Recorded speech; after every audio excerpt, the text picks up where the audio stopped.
중국 출발 시황입니다. 지난주 중국 증시는 주간 기준으로 0.58% 정도 상승하면서 마감했습니다. 또 주말에는 중동을 방문했던 시진핑 국가주석이 이란과의 교역 규모를 앞으로 10년 동안 6천억 달러가량 확대하겠다는 데 합의했는데요. 이에 따라서 중국 경제에 어떤 변화가 있을지 지켜보시면 좋겠습니다. 오늘 중국 출발 시황 어떻게 출발했는지 홍콩 시장 먼저 살펴보도록 하겠습니다. 네, 현재 홍콩 항생 종합지수는 1.54% 상승하면서 19,375.01포인트 지나고 있습니다. 현재 상승하는 종목 가운데는 차이나 모바일이 1.63% 상승하고 있고 AIA가 2.99%, 3% 가까이 상승하며 출발했습니다.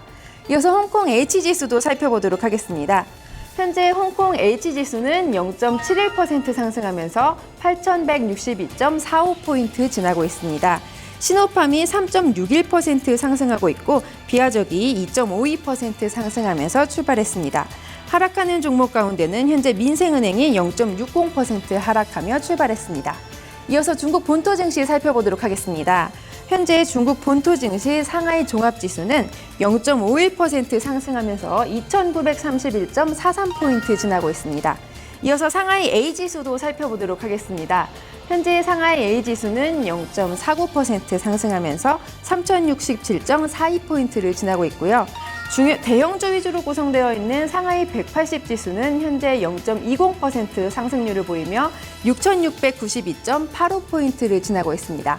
마지막으로 중형주 위주로 구성되어 있는 상하이 380지수 보시겠습니다.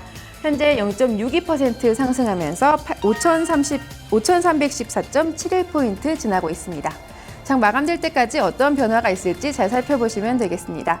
이어서 중국 관련 소식 외신 통해서 살펴보도록 하겠습니다. 첫 번째 소식입니다.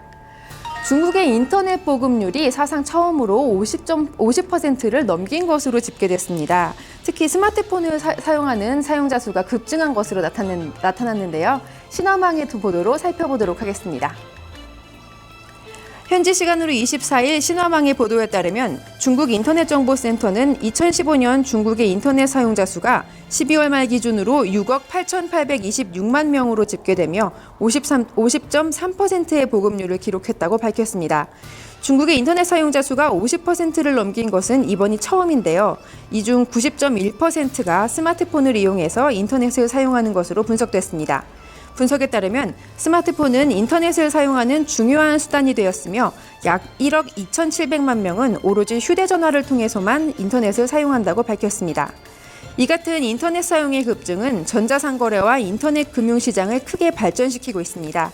특히 모바일 결제 시스템과 온라인 컨설팅, 교육 서비스를 제공받는 사용자가 크게 늘었고 중국인의 14명 중 1명은 인터넷으로 택시를 이용한 경험이 있는 것으로 나타났습니다. 또한 지난해 온라인 쇼핑객도 2014년보다 5천만 명 증가한 것으로 분석됐습니다. 네, 두 번째 소식입니다.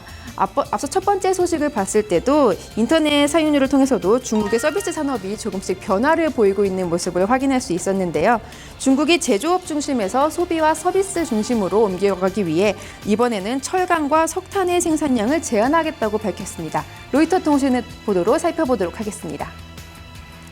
현지 시간으로 24일 로이터 통신의 보도에 따르면 중국 정부는 앞으로 철강 원자재 생산을 최대 1억 5천만 톤까지 절감하고 석탄 산업을 축소해서 과잉 생산을 조절할 계획입니다.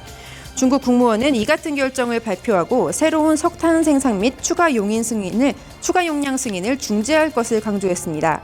이는 석탄 생산 능력을 크게 줄이겠다는 의미인데요. 정부는 이에 영향을 받게 되는 근로자들의 구조조정에 대해서도 지원하겠다고 밝혔습니다. 이 같은 변화는 중국 정부가 소비 위주의 경제 성장을 목표로 하기 때문으로 철강 산업과 같은 분야에 대한 과도한 투자보다는 더 많은 소비를 이끌어낼 수 있게 하겠다는 의지입니다.